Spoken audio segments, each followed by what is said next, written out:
So good morning and welcome to our first Cycle 48R1 webinar. My name is Carsten Maas from ECMWF User Engagement and Outreach. Before Andy Brown, Director of Research, gives an overview on the new cycle, I would like to give a few housekeeping points. The webinar will be recorded and made available later on the implementation page. Feel free to use the chat to ask questions at any time during Andy's presentation. You're also very welcome to use your microphone at the end to raise any questions. Otherwise, please keep your microphone muted. And with that, it's my pleasure to give Andy the floor. Okay, thanks very much, Carsten. Just checking you can hear me. Yep. Okay, well, good morning, everyone. It's my pleasure to introduce Cycle 48R1. I was going to start with a picture. Here's our shiny new data center in Bologna. This has been a huge amount of work over the last few years by ECMWF and especially by our Italian partners. So we've got a new data center. We've migrated to a new supercomputer, new IT infrastructure. So this is a huge amount of work, and I think a huge achievement to have got there. But it's of course not an end in itself. The reason we have a new data center and a new supercomputer is to deliver increasingly accurate forecasts. So it's a pleasure to talk about what will be the first scientific upgrade to be taking advantage of all of this work. I mean, there's a lot of things in the cycle, and I'll talk about some of the detail as we go through this talk. But this slide, here's the headlines of the cycle in a nutshell. The medium range ensemble going from 18 kilometers to 9 kilometer resolution, so matching the existing high-res system, and the extended range ensemble, so that's the 46-day forecasts. Instead of a 50-member plus control system run twice weekly, we'll be running 100 members plus control system every day. So very major investments in the ensemble system. And just to give a bit of context to this graph shows the evolution, well, of our supercomputers and of the high-res and the ON systems over the last few decades. And on the y-axis, or the left side of the y-axis, you've got number of model grid points. So if you look at the solid red line, here's the high-res. And you can see the number of model grid points going up over time. The obviously vertical resolution impacts here as well, but the big steps are when we've increased the horizontal resolution. And you can see the last jump to the 9 kilometer HRES back in 2016. And the dashed line shows the same thing for the ON system. So you can see we've similarly been investing in the ON system, the ensemble system, but it's always lagged behind the high-res system, crucially, until now. So this is the first time in the history of the ECMWF systems that the ONs and the high-res have converged at the same resolution. And I think that's a really important symbolic moment. The last strategy or two of ECMWF have talked about the primacy of the ensemble.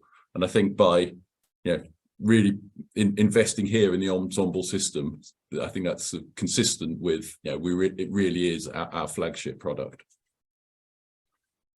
So I was now going to get into some more of the detail of what's in the cycle, and then after going through some of the building blocks of the cycle, I'll show some overall verification scores.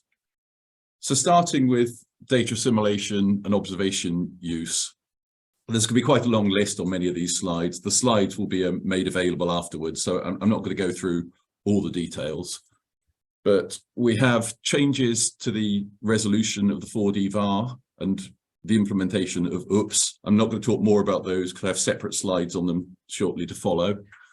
But other data assimilation observation changes, we're going to higher density assimilation of the ASCAT scatterometer winds. If you look at the panel on the right, you can see this is one example for Tropical Cyclone Paulette, which I think you can just about see the circulation there.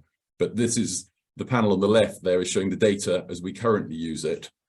And this is on the right, how we'll be using it Cycle 48R1. So reduced thinning and a slight increase of the observation errors. And there's some evidence that that's beneficial for tropical cyclone tracks, although it's quite hard to disentangle the signal from noise. Also, lots of steps on the hyperspectral infrared sounders. Not going to go through all the details, but just to give you one example, we have to be very careful on the use of this data of contamination by aerosol. So there's been increased work for this cycle on the aerosol type classification, helping us identify, are we being contaminated by dust or volcanic ash? So that will help us use the hyperspectral data better. So I mentioned OOPS. So this is the object-oriented prediction system.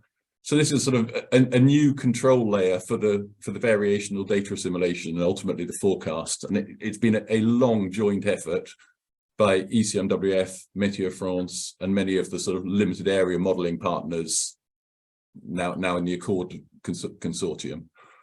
So it's quite a landmark getting this in. I mean, the same OOPS system has been adopted by the JEDI system of JCSDA. That's the sort of major effort in the States for those that don't know it, and it's also being adopted by the Met Office in the UK. And the idea is to sort of separate the sort of generic algorithms from the detailed code implementation. So just a more modern sort of code separating the algorithms from the detailed implementation, really with the aim to be able to fast prototype new algorithms. And there's a list here of things that we, and indeed Météo France with 4D on VAR, are already finding that OOPS is letting us investigate different configurations. Now, as sort of users of the outputs of IFS, you wouldn't directly see or know, and indeed I wouldn't want you to know that we were using OOPS, but I really just wanted to emphasize that this sort of underpinning infrastructure work, both it's a lot of work, it's absolutely crucial, and it is an enabler of the sorts of things I talk about in these cycle webinars, the further developments. And there's lots of other examples. For example, there's a lot of work going on at the moment on the COPE system, the observational pre-processing, and that will come in at the next cycle. I mentioned the 4D VAR resolution. So while we talk a lot about the 9-kilometer model, it's important to realize that the data assimilation works at considerably coarser scales. So currently, our last inner loop in the data assimilation is at what we call TL399 resolution. So that's about 50-kilometer resolution. And in this cycle, we take it from 50 kilometers to 40-kilometer resolution. So it's not a dramatic step in resolution. And you can see on the plot, this is just looking at geopotential height scores in the Northern Hemisphere. We see evidence of some not dramatic, but some reasonable improvement in accuracy from that relatively small change in resolution. So an important step in its own right, but I think equally important as an indicator of the direction of travel. Some of our other research work, including under the Destination Earth program, is looking at pushing the data assimilation resolution much further and harder. Because with all the wealth of information we have in the observations, we believe there's more to be extracted. So this work on getting the data assimilation to higher resolution, to get the better initial conditions, to get the better forecasts, is an important part of where we're going. Another long list of observational use things. And so again, I'm not going to read the details of all of these. There's the UpGauge, the RT12, the radiative transfer model, and then various updates to how we use the microwave data. Typically, each of these sort of upgrades on their own don't give a dramatic impact, but the sum of all of the efforts we make to use more observations and to use them better are a huge contributor to the overall accuracy of our forecasts. So the fact that each individual one might not be dramatic doesn't mean it doesn't add up to a large impact. And we made a particular focus in the current strategy on using more satellite over difficult surfaces. We spent 10 or 15 years developing very successfully the all sky framework, where we went from effectively just using satellite data in clear conditions to using it in clear and cloudy conditions for the microwaves. But we still use relatively little data where it's sort of complicated by complex surfaces, whether that's snow and ice or aspects of land. So we set out on a similar journey to to try and increase that use of data. And in 48R1, we just have, it's one step on this journey. So this using microwave images more. So currently microwave images aren't used over land or polar oceans. And this panel is just showing, for the example of AMSA 2, 89 gigahertz, the increase in data use that we'll get from these developments. The panel on the bottom is conversely looking at microwave humidity sounders, where we're using over polar land and also mixed scenes. So that's scenes where you've got a mixture of lands and sea, or a mixture of land and lakes. And a surprising fraction of the globe is in this category. So again, it lets us use more microwave data. And if you look at the sum of these two contributions, this is just looking at vector wind errors. So latitude along the x-axis, pressure on the y-axis, 48-hour forecast in the top panel and 72 in the bottom panel. And yeah, we're reducing the root mean square vector wind errors where we've got the blues and green colors. And you can see particularly the use of more data in the polar regions. We can see that's translating into more accurate wind forecasts. So moving now to the model. So again, I'll run quickly through this list. The things that are in blue, I have more detailed slides to talk about more. The things in black, I'll just go through now. So as I've already mentioned, the absolute headline of this is the ensemble, medium range ensemble, going from 18 kilometers to 9 kilometers. Associated with that change, we made a few tweaks and tunings to sort of optimize the performance of that 9 kilometer. One interesting one was applying the tracer mass fixer to moist species. We of course know that the semi-Lagrangian advection scheme doesn't conserve. And yeah, I think it had long been assumed, well, and indeed we apply a posteriori mass fixers because of that issue, either when we run at very high resolution or in more extended runs, seasonal prediction, and climate centers would typically do the same thing. We hadn't previously run it in the medium range ensemble, but tests showed that it did give us significant impact even at 9 kilometers in the medium range system. And also various tweaks to the structure of the time step, how the saturation adjustments handled, the ice fall speed, and the details of the stochastic physics. But really just changes to what we're doing to enable us to get the best out of the 18 kilometer to 9 kilometer change. I'll skip over the drag representation, it's going to come back for it. So there's a revised computation of the semi-Lagrangian advection departure points. This is effectively a new formulation in Cartesian geometry. It doesn't particularly change the results, but it's a more computationally efficient way of doing it. So this new system, which was described in our newsletter a few months ago, the settles scheme, allows us to retain the same accuracy while using less computer power to do it.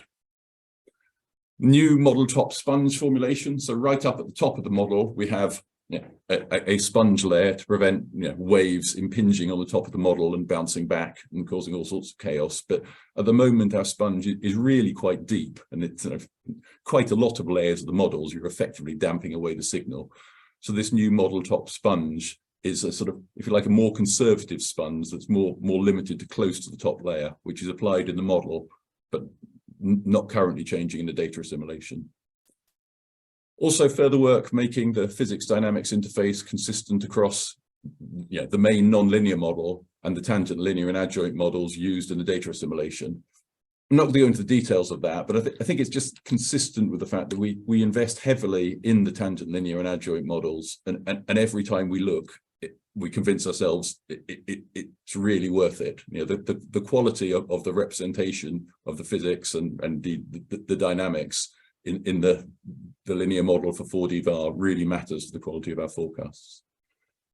And then revised climate fields. So that's changes to some of the details of the land sea masks. And also the representation of lakes, including seasonal lakes. So that might have impact on some users. It's not hugely dramatic in terms of forecast impact, other than very locally, where we've changed from lake to not lake or sea to not sea.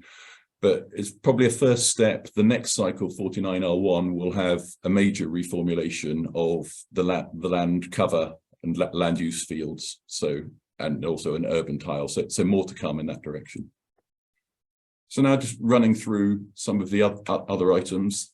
The orographic drag, something our systems are very sensitive to.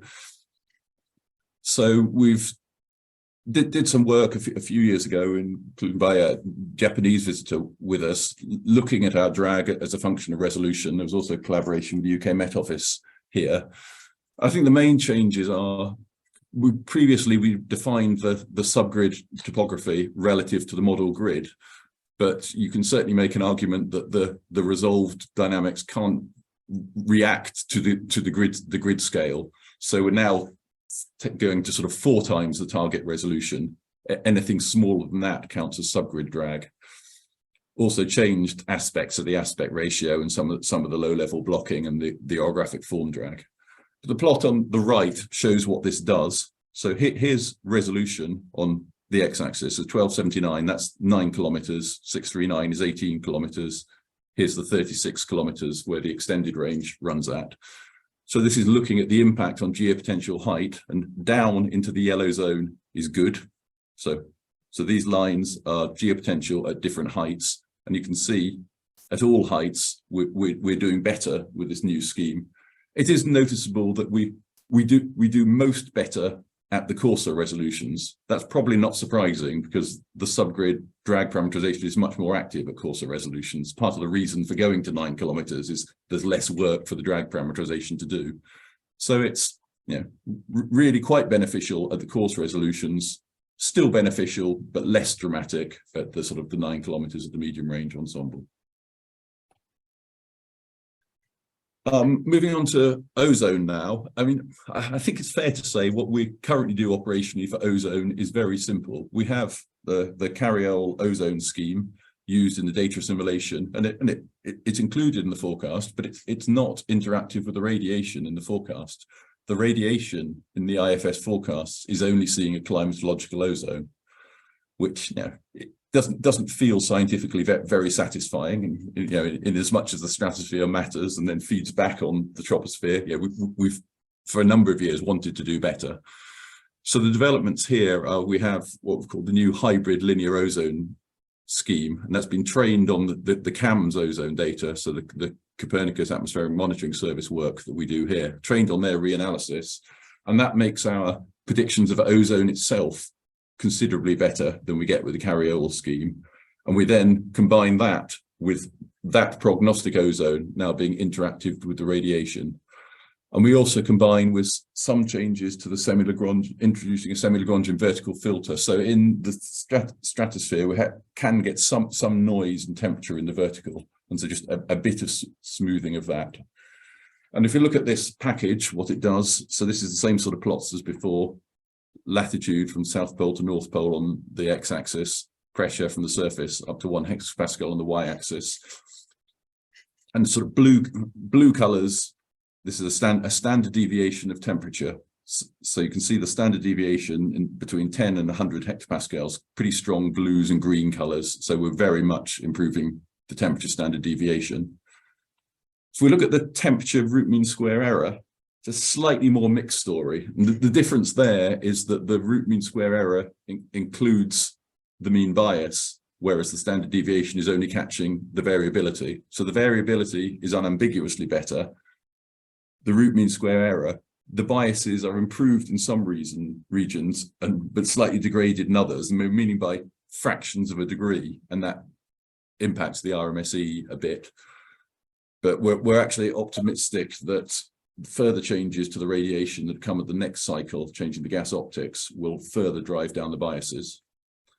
If we look at the vector wind root mean square errors in the third panel, that's pretty unambiguously good. Greeny, turquoisey, blue colors across the board in the stratosphere, so the wind's better.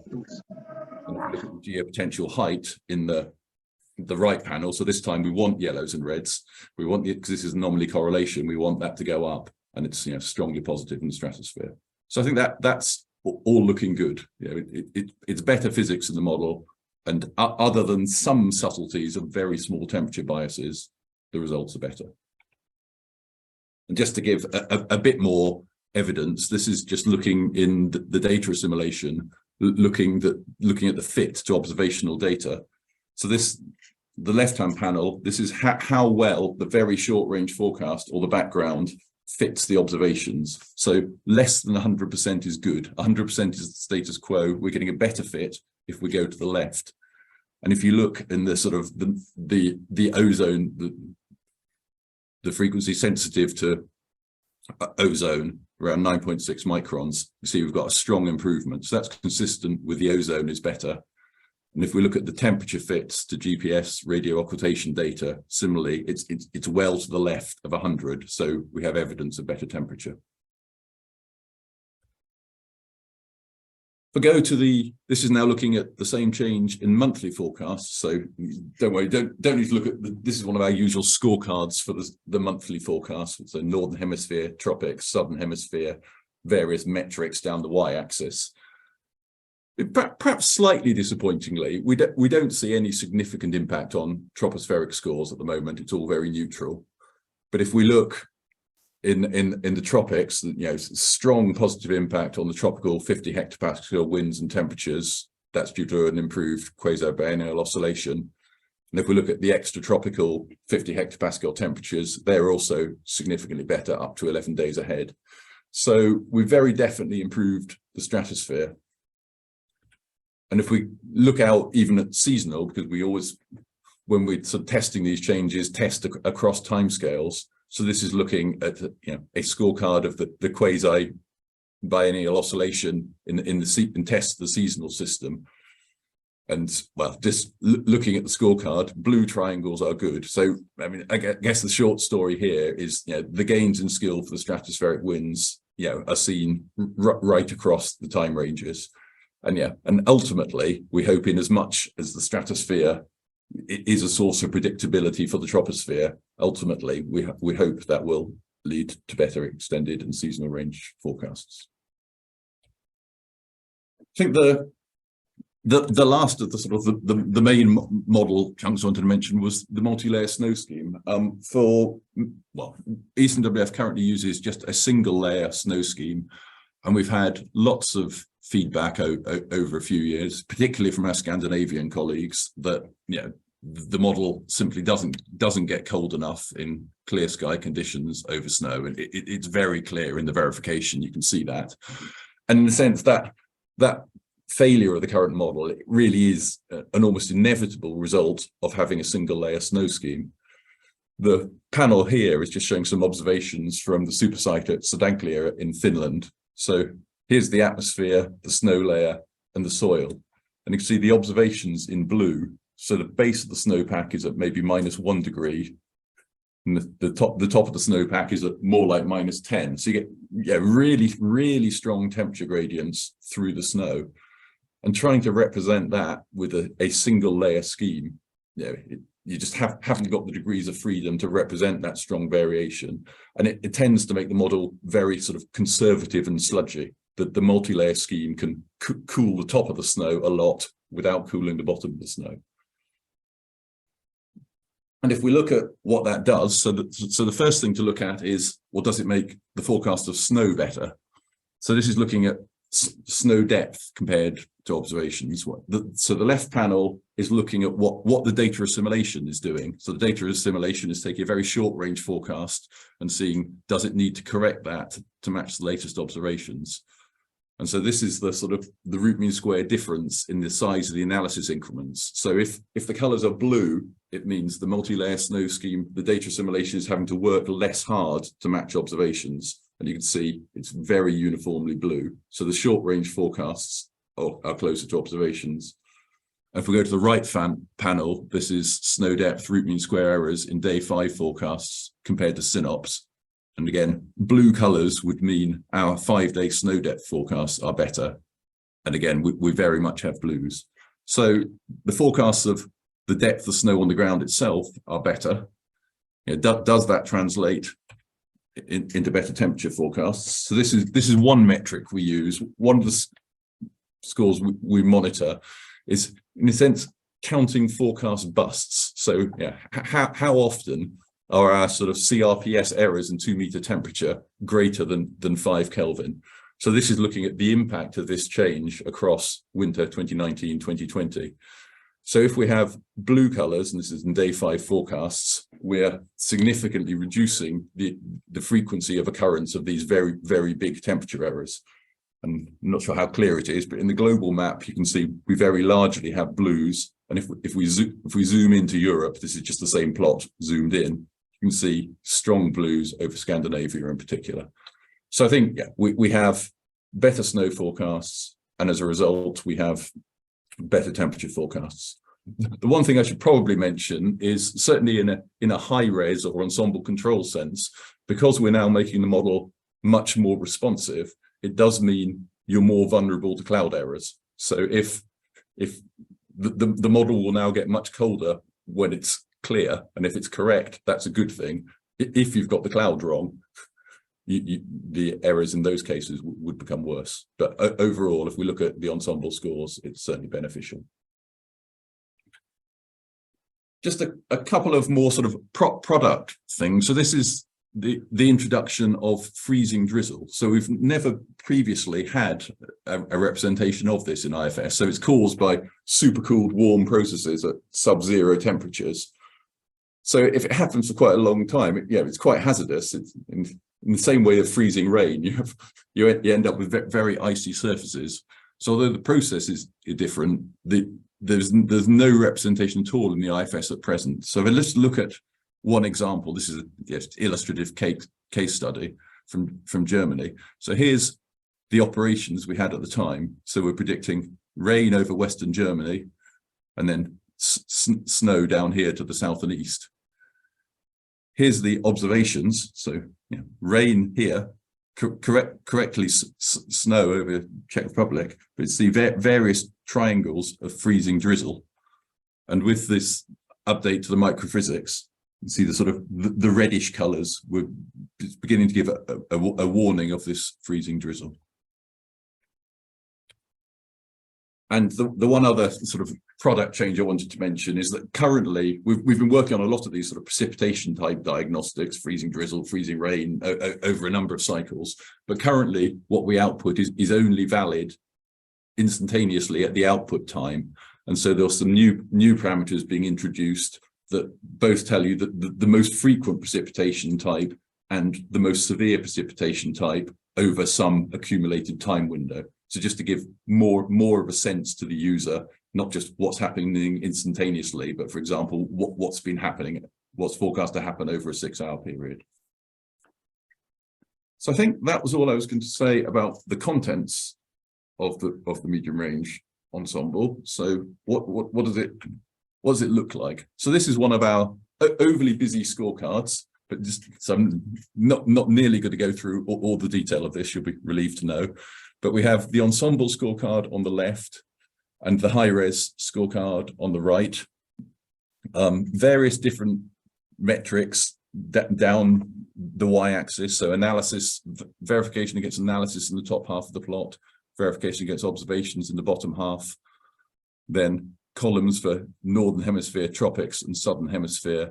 Various measures of, CRPS, for the ensemble and others. But in short, blue is good and red is bad.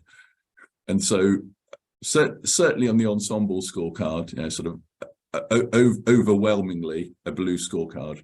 Probably the one notable exception is the sort of 50 hectopascal temperatures, which, as I said, is very subtle changes in bias, which we're optimistic we can address at the next cycle. But for a lot of measures, upper air measures, typically sort of 1 to 3% improvements fairly broadly across the board. And also, blue with a high res, but it doesn't benefit, it clearly doesn't have the resolution increase benefit as part of that. If I home in a bit on surface weather, so this is now just looking over Europe. Respectively, total precipitation, 2-meter dew point, 2-meter temperature, and 10-meter wind as a function of lead time. So on these plots, up is good for changes in the CRPS.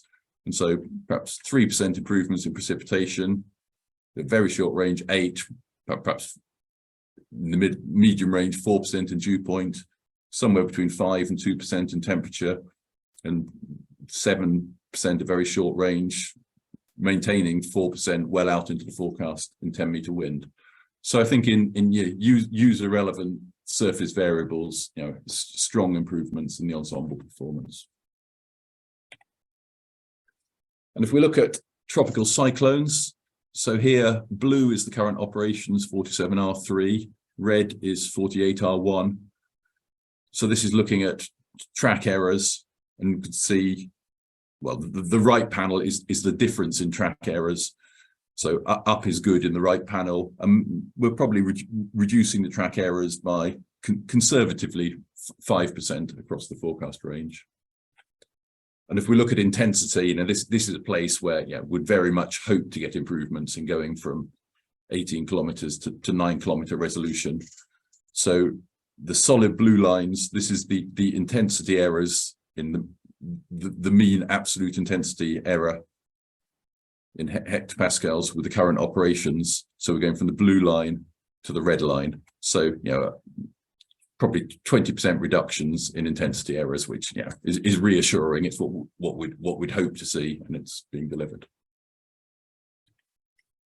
I think I was going to finish just by talking a bit about the extended range configuration, because this is the other sort of very, very major sort of investment in this cycle. So just to recap, so the current operational ensemble system, so we're running this 50-member plus control ensemble at TCO639, that's 18-kilometer resolution, L137, and twice a week we take the medium range ensemble and we step down in resolution at day 16, and then we run it on at 36-kilometer resolution, TCO319, on Mondays and Thursdays. So that's what we currently do. When we go to 48R1, as I've already been describing, the medium range ensemble goes from TCO639 to TCO1279. So no change in number of ensemble members, still the 50 plus 1, but we've gone from 18 kilometers to 9 kilometers. But for the extended range, instead of running twice a week, we're going to run every day. And instead of running 50 plus 1 members, we're going to run 100 plus 1 members. Because extensive experimentation showed us that for the medium range, investing in resolution was more important than investing in ensemble size. So that's why we've invested keeping at the 50 plus 1 member ensemble and going from 18 to 9 kilometers. For the extended range, the reverse is true, and more ensemble members helps. So we're going to the 100-member ensemble, and we're doing it every day. Of course, when we run a 100-member ensemble, we can't run it as a continuation of the medium range ensemble because we only have 50 members in the medium range ensemble. So the 100-member ensemble, as shown schematically here, will run from day 0. So I think the benefits to users here, I hope there's many. So we have a larger ensemble. You also get, if it's not Monday or Thursday, a fresher forecast, because there'll be a new forecast every day. And for particular applications and particular users, that there may be advantages in creating still larger ensembles. Within the extended range, there's the option to lag 100 members from Tuesday with 100 members from Wednesday and 100 members from Thursday and make a 300-meter ensemble. Or for week 2, there would be the option of combining the 100 members from this low resolution ensemble with the 50 members from the high resolution ensemble. So I think more flexibility for the users.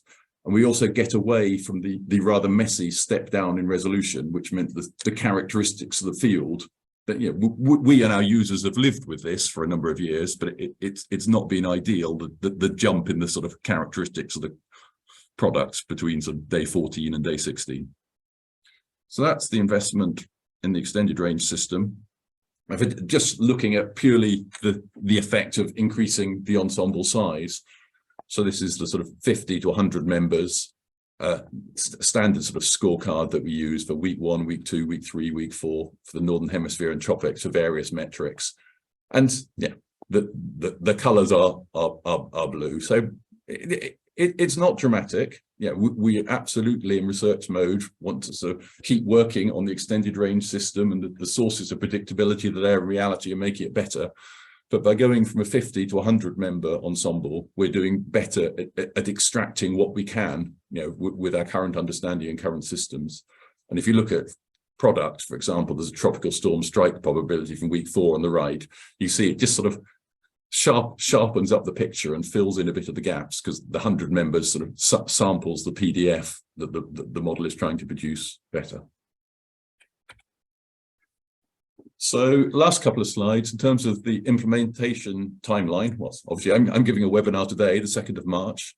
Florian and Mattia will give a further webinar on the 15th of March. We'll focus more on the sort of products, access to data, practical issues for users and transition.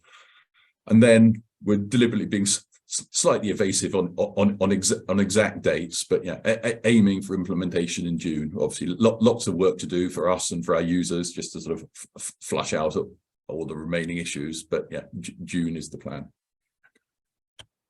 And I think my last slide. So this is just mainly because it's pretty, if I'm honest. But so this is just a case study from a few years ago now. I think it was a fairly unique situation where the NOAA satellite, you could see 5 hurricanes or tropical cyclones in the Atlantic basin all at once: Sally, Paulette, Rene, Teddy, and Vicky.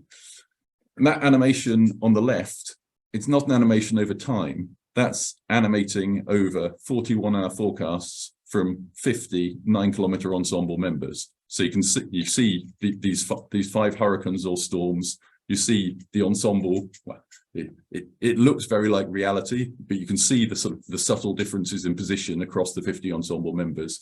And I really just use that as a sort of final illustration of I think we're all excited here to be finally delivering an operational 9-kilometer medium range global ensemble.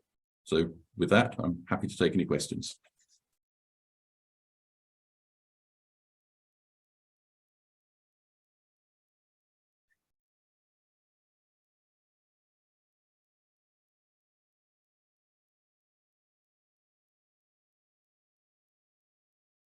Yeah, Andy, thank you very much. I see there are some questions in the chat. Rob Neal is asking, if we combine the 101 members from the extended range with 51 members from the medium range within a multi-model post-processing approach, are there then any issues associated with duplicating the forecast signal from the first 50+1 members within our products? I guess, I mean, I'm sure the detail will depend on exactly what you're trying to do with it. I mean, it will evolve differently because of the very different resolution of 36-kilometer versus 9 kilometers. So I think you could think of them as independent ensemble members from each other. Obviously, what you'd have to be careful on, though, is that the 2 halves of the ensemble would have quite different characteristics. If you were trying to sort of calibrate, I didn't mention actually that the reforecasts won't be radically changed at cycle 48R1, but of course the extended range reforecasts will have to change to start from day 0 to match what the real-time forecasts are doing. So I think as long as you calibrated things correctly using the right reforecast, I think that there's potential for users to do that if we wanted to. Yeah, we didn't want to impose. I was just mentioning that it was an option. But even if you don't do it, I would hope that a 50-member 9-kilometer ensemble for the medium range and a 100-member 36-kilometer ensemble every day for the extended range is a big step forward on where we are now.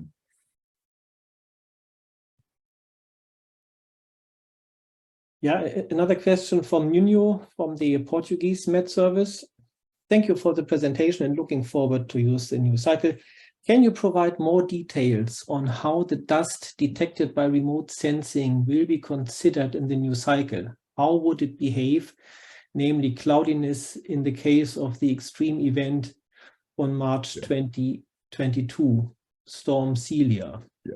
I mean, I think the short and honest answer to your question is no, I can't really give you all the details, but I'm sure Carsten will take your name and we'll get the relevant experts to get back to you with an answer on that one. Yeah, then Nick Silkstone how does the multi-level snow scheme impact snow accumulation when the depth is less than 10 centimeters? Currently piles up in one corner of the grid box. Many things. Okay, so I'm not quite following. So the number of layers itself depends on the snow depth. Yeah, I'm not quite following the detailed question, but again, I'm sure we can get Gabrielle to discuss with you in detail.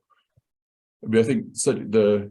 Various other centres already use multi-layer snow schemes. So I think the principle that we should be doing it is well established, and yeah, we've been looking to get this in for a while. But yeah, in terms of the real details, yeah, I'm not quite following. And then we have two questions asking about the difference between the HRES and the ensemble control form. No, that's a very good question. I mean, I think in principle they are now. It would be nice if they were absolutely identical. You know, absolutely ideally they would be bit identical now. There's no conscious, deliberate plan for them to be different.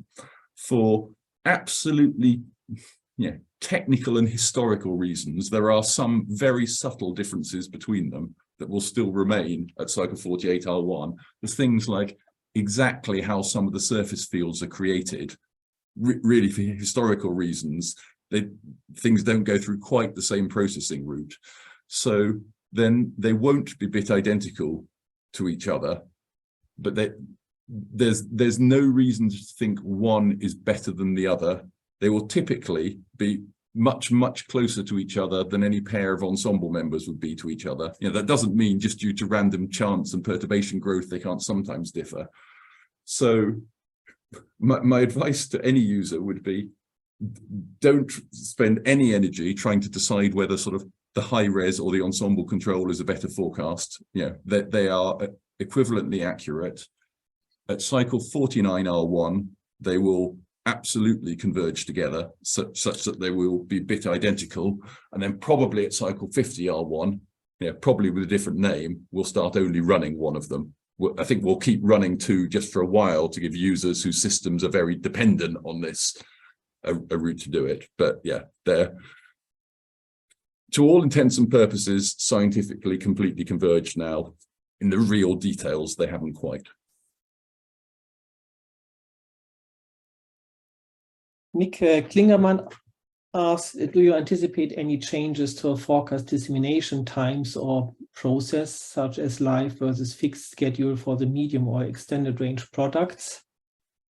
That's probably a question which is going to be better picked up and more accurately picked up in the second webinar. I mean, we have been trying in the last year or two, making some products available as soon as they're ready, rather than a fixed schedule. I don't think this cycle of itself is causing a big change in that thinking, but I don't know if Carsten wants to add anything. Yeah, I believe the idea is now to stick with fixed dissemination times and then introduce this as soon as possible delivery at a later stage, not to sort of put too much now in this one cycle upgrade. Yeah.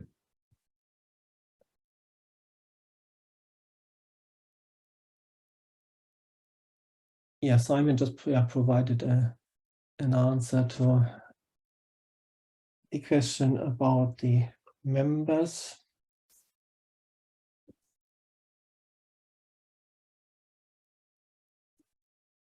Yeah, Delia Gutierrez asks, thanks for the presentation. Will it make any sense to continue using HRES?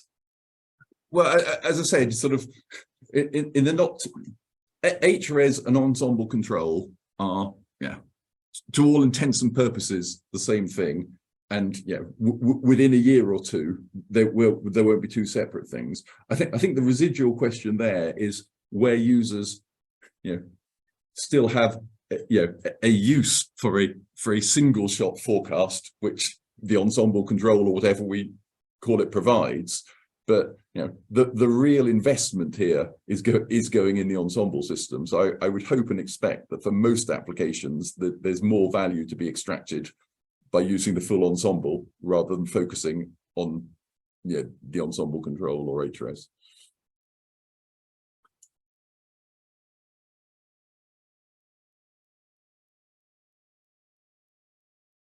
So I don't see any further questions at the moment.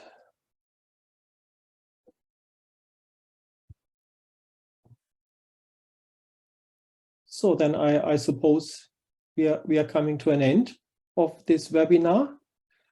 So thanks again, Andy, for giving us this introduction. And as you mentioned, there will be a second webinar on the 15th of March, where we will give more details about more technical aspects and products and so forth. And yeah, we hope to see as many as possible again on that occasion. Well, just finally for me, thank you to everybody for your interest. Yeah, I apologise for I'm a bit overexcited by a 9-kilometre ensemble. It feels like a bit of a landmark, and the extended range as well. So yeah, no, it's great to have so much interest. Thank you. Okay.